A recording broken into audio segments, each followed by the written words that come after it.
Sometimes the biggest stories are hiding in plain sight. They're not in one single headline, but in the connections between them.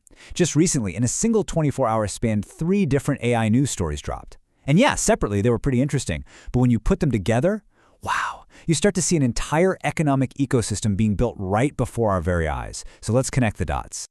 It really is the most important question, isn't it? Beneath all the hype about large language models and neural networks, what is the one single resource that this whole revolution truly depends on? And look, algorithms and data are a huge piece of the puzzle, for sure, but they're not the primary fuel. Nope. The real answer is something way more tangible, something that flows through every single layer of this brand new economy. To really get what's going on, we're going to follow the trail of capital. It is the most direct way to see what the real priorities are, what's actually being built, and what the true costs of this massive technological leap really are. Okay, so where does that trail start? It starts right here, with the financiers. We're talking about the venture capital giants who are pouring absolutely unbelievable sums of money into the system.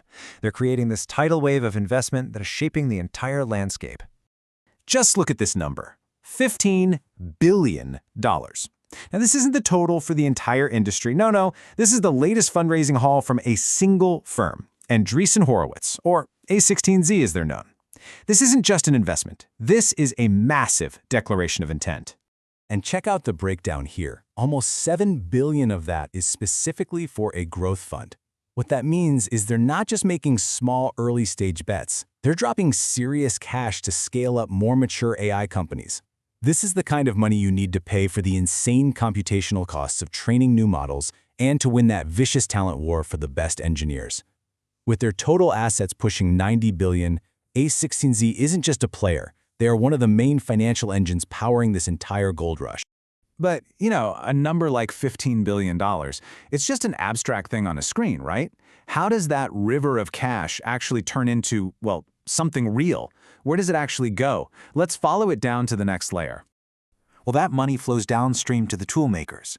These are the innovators, the startups, the ones who take that raw capital and forge it into the actual applications and models that are pushing the limits of what we thought was possible.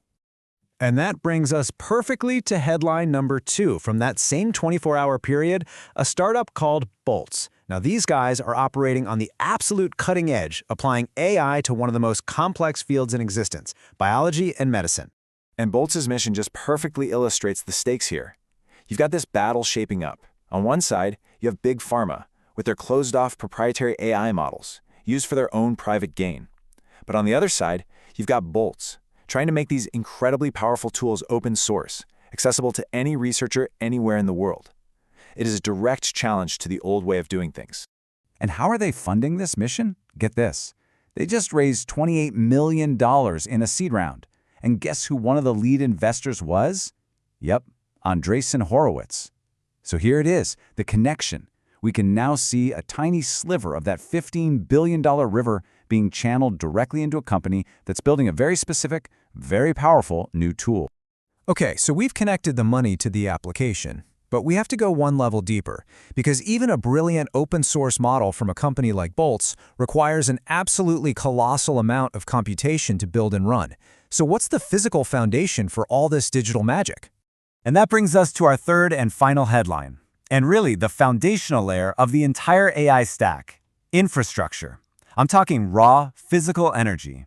And here's how it works. It's basically a chain reaction.